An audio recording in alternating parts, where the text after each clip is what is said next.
Voici à présent la dernière partie, alors concernant mes motivations et projets futurs. Donc tout d'abord les apports du master. Alors pourquoi faire ce master? Il y a plusieurs raisons.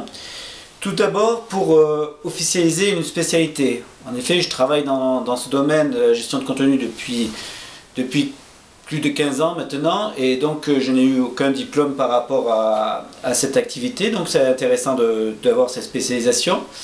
Et officialiser également un niveau Bac plus 5, puisque je m'étais arrêté à Bac plus 3.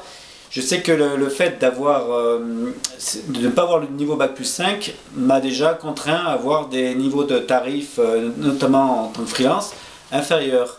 C'est-à-dire que lorsque j'étais formateur au Greta, ils m'ont proposé un tarif freelance, mais sur une grille tarifaire qui était liée au niveau scolaire. Donc j'ai été payé à Bac plus 3, alors que je considérais que, de par mon expérience, j'aurais pu être payé à Bac plus 5.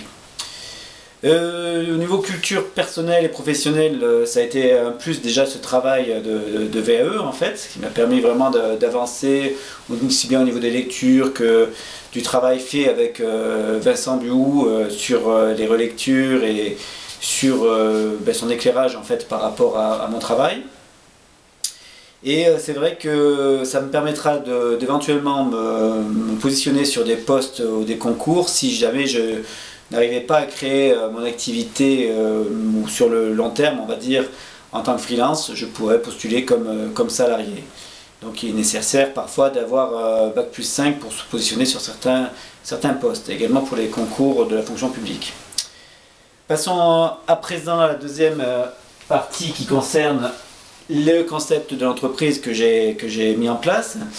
Donc partant de la base que le gratuit est un modèle économique aujourd'hui sur internet important, je souhaite accompagner les entreprises tout d'abord pour qu'elles puissent également mettre en place, réfléchir à mettre en place la stratégie du gratuit dans leur entreprise, et également pour celles qui seraient pas directement, qui n'auraient pas cette possibilité, je peux les accompagner dans leur mode de production, c'est-à-dire qu'aujourd'hui elles doivent certainement utiliser des logiciels et certains services payants. Je peux leur amener ma compétence pour les aider à choisir du gratuit tout en les rassurant sur le résultat obtenu.